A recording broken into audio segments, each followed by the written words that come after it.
know that they make self-sealing tires, so if you run over a nail or a screw on the job site, the tire will seal itself back up from the inside out. The rubber on the inside is this really soft, malleable rubber that also helps with self-balancing. Interesting.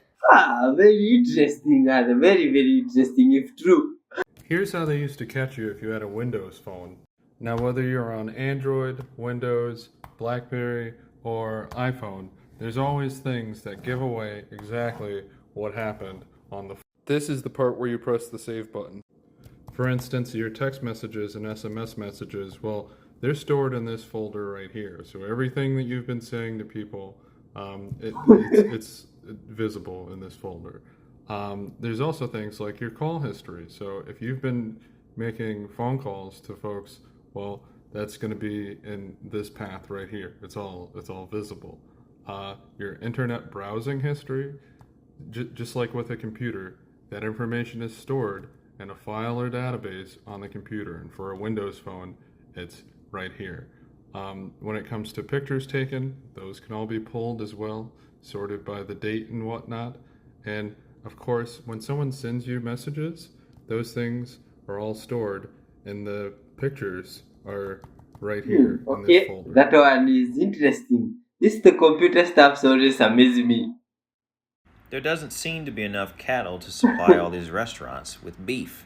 The U.S. has around 94 million heads of cattle as of 2025, but not all of those cattle are for beef. Some of those are for dairy, some of those are calves, some of those are for breeding. And so the U.S. only uses around 35 million cattle for beef. Americans eat around 50 billion burgers per year of all the burger places, all the restaurants, all the burger places. Okay?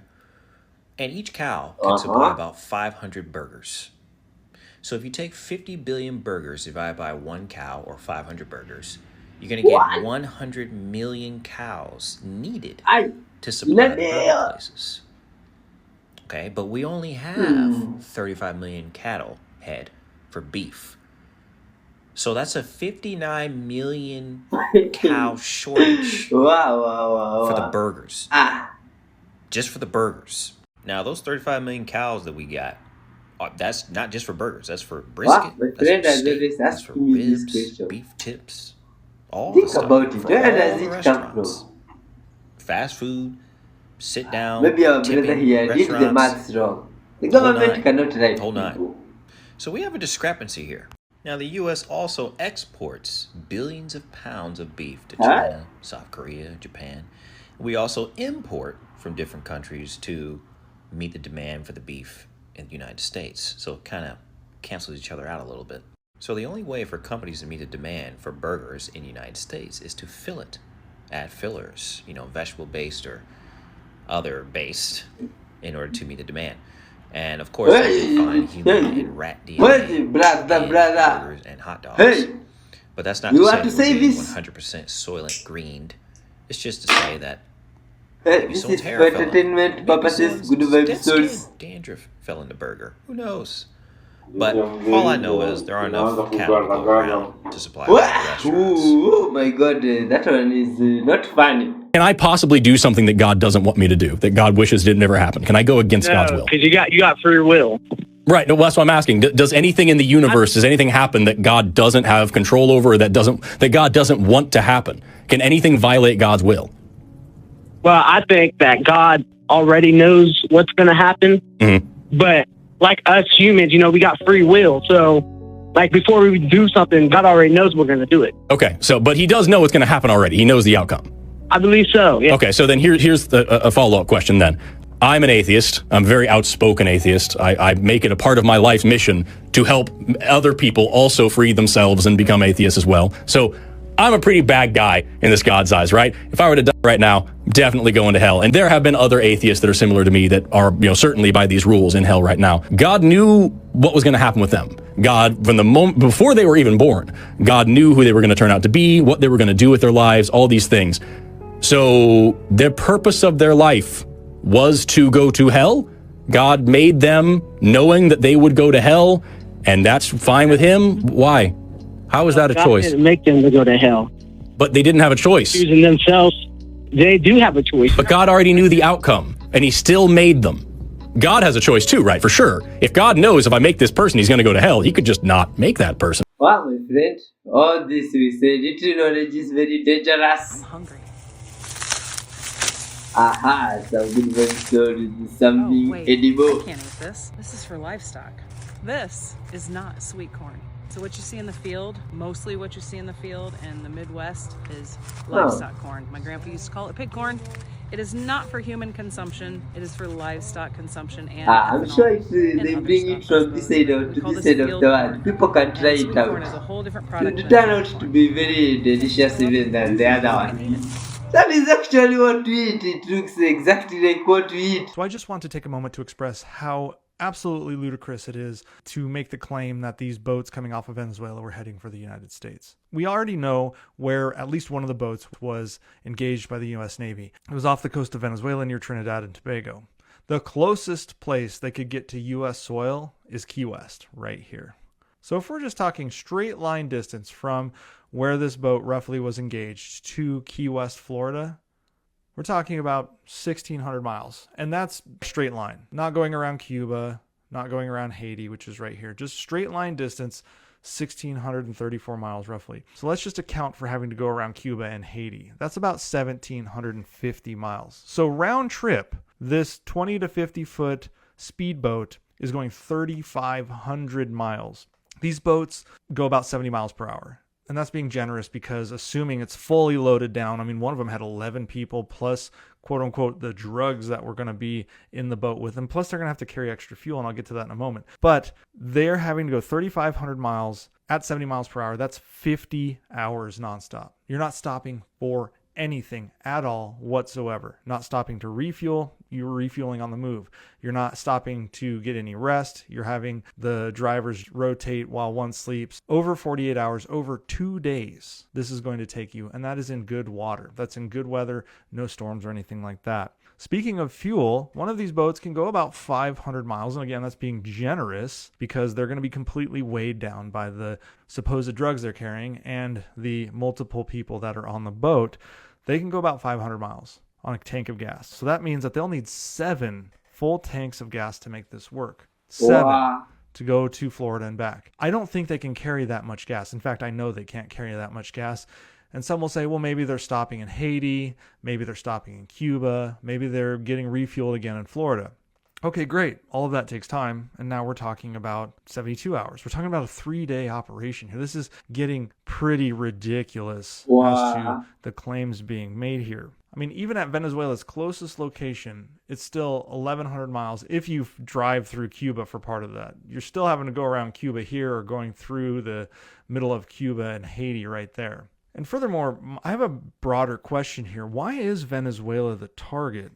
I mean, they're not the only country with cartels that have speedboats moving across the Gulf of Mexico or heading up the Gulf of California. So why is Venezuela the only target? I mean, outside of Venezuela, I know for a fact that they have Colombia the has greatest speedboat reserve oil. cartels, Ecuador has speedboat cartels, Guatemala has speedboat cartels, the Dominican Republic has speedboat cartels, even smaller countries in the Caribbean, Bahamas, etc. have them, and oh yeah, Mexico does as well. So why is Venezuela the only target right now of the U.S. military? What specific political aim here are we trying to influence by only targeting Venezuela? Because it's now becoming apparent that this is not about drugs. This is about something else. Because if it was about drugs, we would have military posted up across the entire Caribbean Sea, Gulf of Mexico, along the Pacific coast of Mexico as well, including Guatemala, Ecuador, Colombia. And we just aren't doing that. And that's just the ones that I know. I'm pretty sure Honduras, Nicaragua, other countries have boats that are running drugs into the United States. But why is it Venezuela is the only one being targeted? Well, it's likely a political reason having to do with Maduro, potentially having to do with bringing him to heel so that U.S. energy companies can operate in Venezuela, which have enormous oil reserves. That's just my theory. Because if it is about drugs, then we should be blowing up Mexican boats, Guatemalan boats, Colombian boats, Ecuadorian boats. I mean, across this entire region, the Venezuelans aren't the only ones. This one got me messed up. If you're stuck on a desert island dying of thirst, which way do you go? Water 1 mile that way or water 1 kilometer that way? Which one would be shorter? 1 kilometer. Let me blow your mind with numerology, okay? See, 1 plus 9 becomes a 10. In numerology, 10 is 1. 2 plus 8 becomes a 10, another 1. 3 plus 7 becomes a 10, a 1. And 4 plus 6 becomes a 10, another 1. 5 and 5 becomes a 10, another 1. 5 is the only number that requires itself, right, to become a whole. So 5s only need 5s. And the beautiful thing in this thing is that 1s are natural born leaders, right? And 9s are very intelligent people. And so 9s also usually have a lot of ego. Now the thing is, leaders do not agree with ego people with ego.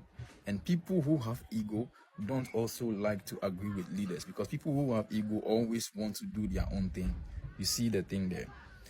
People who have 2 energy are the ones that are here to experience what it feels like to be charismatic, beautiful, handsome. The models, I've talked about this. People who have 8 energy are the ones that are here to experience money. Okay, so they are the ones that usually, when they really need money, money comes to them. That's the 8 and the 28. Now, when people make money in this world, what do you know that most people, when they make money, they chase? Especially the men. The moment money comes in your hand, next thing is beauty. That is how this society has been structured to move. And people who want to also look beautiful, people who want to also, like, all the time they are like bougie, they also require money. So you see how 2 needs an 8 and 8 needs a 2. So 1 disagrees with 9 and 9 disagrees with 1, but 2 goes for an 8 and 8 goes for a 2, right? 3 is the number for communication. People who have 3 energy are here to communicate, or they are here to express themselves. The presenters, the newscasters, you understand, the commentators. I talked about this in my last video. Those are the 3s. And 3 moves with 7. 3 vibrates to 7. 3 needs 7 to become a 10, or to become the beginning, the 1, right?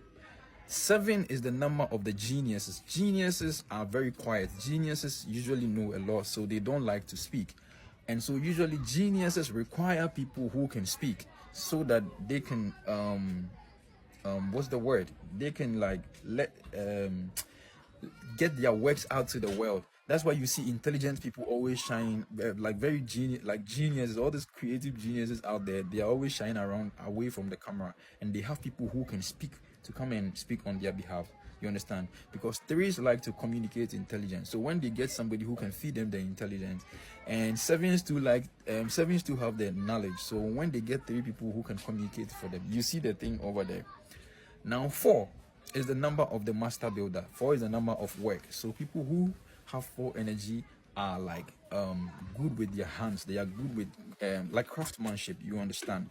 And usually when people are working, or people who are constantly about work, when they are working and they make money, what do? Usually they take care of the family. 6 is the number of family. And so people who have 6 energy are also good with building a family. And so you see, the people who work and make money, they usually make family. That is how this place is designed. And the family people also need the people who will work hard and come and provide for the family. Now let's come to the 5. Now the funny thing is that I am a 5. I have 5 energy myself, right? But 5 is the only number that requires a 5. And the reason is that 5s are about freedom. You cannot box a 5. You cannot clip the wings of a 5. If you clip the wings of a 5, they will crawl. If you cut their legs, they will move themselves like Gogome, what's the name, Margot.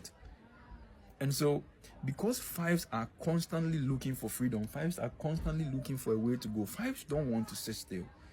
Yeah, 5s. Usually people with 5 energy, Brother here has an interesting theory. when it comes to meditation. But I mean, I have conquered that. But yeah, the 5s need the 5 because they always want to move. And so anybody, It's wonderful hearing what other admins think out there. Incredible, right? energy, but it is only the 1 and the 9 who don't need each other. They disagree, but every other number requires another person, except the 5 also. Behind me is easily one of the most incredible images I've ever seen. This is a artificial human cerebellum, neurons firing. Stem cells have been grown into a human brain, and we're seeing the kind of neural functioning we would see in a real person. As you may know, for the last decade, scientists have been growing the tiny brains, little human brains grown from stem cells which have a variety of uses. And they're pretty powerful all on their own. You can even have them operate robots. But growing components of the hindbrain has been difficult. One of the arguments against them being conscious, which they're not yet, is that they don't have a brainstem and don't have components of the hindbrain like the cerebellum. The brainstem is what allows you to be conscious in the medical terminology. And yes, we can grow that, as well as the cerebellum, which controls functions like balance and your ability to control your body effectively. It may also have some implications for consciousness. Look, you have this fairly large processing unit that essentially has the consistency of butter, which controls everything in your body. It is, however, hard to grow a brain when you don't have a physical body to do it. One of the solutions has just been to assemble them like Legos. Because brain organoids are essentially still stem cells, they can do a lot of very invasive tasks that adult cells can't. Like, we know that we can control a decapitated mouse with them. Technically, if you grow a brain organoid near a spinal column of a decapitated mouse fetus, it will develop little neural projections and it can even control the muscles. One of the great limitations, which was vascularizing them, giving them oxygen, seems like it's not that much of a limitation any longer. You can actually grow a vascular system along with them. Because we're working with very plastic stages in human development, it works together. Having oxygenation will help us overcome a lot of the limitations in growing and developing them. But now, since we're at the point where we need to give them a brainstem and every component of the brain, there is the question of what is that going to look like? We can use them for things like computation, which they're very effective at. But no one really knows what having a complex brain is going to look like when you're controlling a robot. Could we create consciousness? Well, we have the components, and I am morbidly fascinated to find out. I'll keep telling you guys about it if you'll keep listening. Oh, okay, good man. Gang in Balaclava ripped cash machine from shop with construction vehicle. Wow! Wow, wow, wow, wow. Wow, why are people using these construction tools this way? Oh, no, man. What? Let's hope it's not the construction guys, but look at this. Wow! Aye! Look at guy. Wait. Gifts in English dance are on another level. Look at this. They've just brought a JCB into These are first world gifts. Now this is. You see, you used to make this movie stuff. Wow. Okay, hey, someone put a gym for the rat here. Oh no, guy. Hey, what? Yeah. This is not a rat. Oh, this is a hamster. A hamster is not a rat. It's something different. What is English rat?